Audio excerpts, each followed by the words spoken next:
Welcome to my journey through the Bible. This will be applications you can apply to your life and a little more in depth about the chapter. We are in Judges 3, verses 1 through 31, and we see that Israel lost their faith and they became like all the other nations around them. They allowed their children to marry people from the nations around them.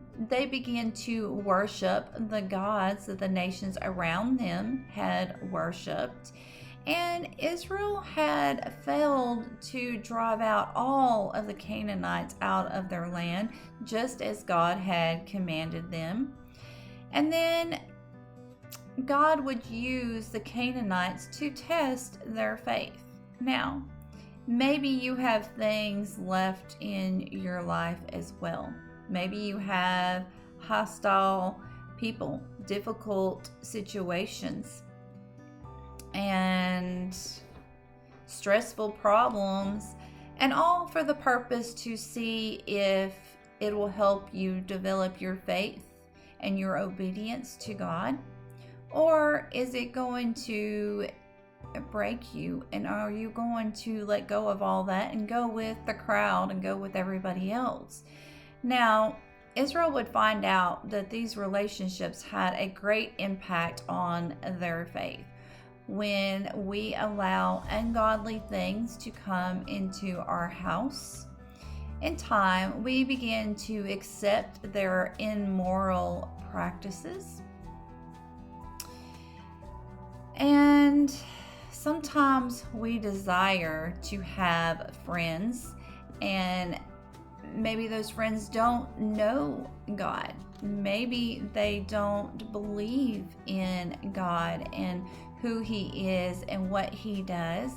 And those friendships can entangle us into unhealthy practices.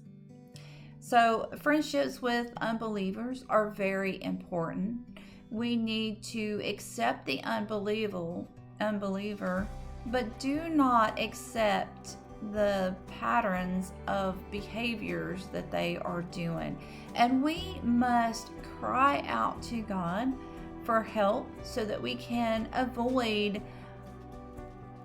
compromising our faith when it comes to society and sometimes the sinful practices that society accepts. And the Spirit of the Lord was upon Othniel and Ehud. And this was a temporary, spontaneous increase of physical, spiritual, and mental strength. And this was an extraordinary and supernatural occurrence that would prepare a person to do what needed to be done at hand, to take care of that task. Now, the Holy Spirit is available to believers even today. We still see some special cases when the Holy Spirit will come upon someone and give them a supernatural strength, as in an incident when, say, there's a car wreck and the car rolls over on somebody's family, and the person may get out and he'll say, God, give me the strength to get this car off of my family, and somehow they're able to lift this car while their family crawls out from underneath it, or while somebody else pulls the people out from underneath the wreckage. And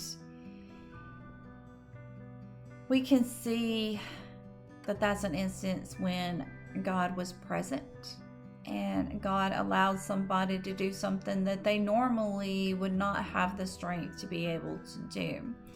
Now, we need to seek the Holy Spirit daily in order to help us with our daily problems and all the challenges that we face in life. Ehud was a left-handed man, and in this time, in this culture, being left-handed would have been a handicap. It would have been an abnormality. And God used Ehud's weakness, his handicap, his abnormality, in order to bring victory to Israel. So let God use you in the way that He has designed you and to accomplish what work He wants to in you. Now, generally, our faith will grow stronger in the face of oppression.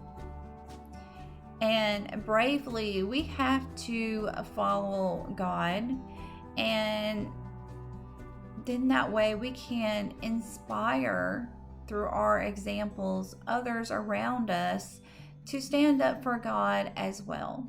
May God be with you in everything and in every way.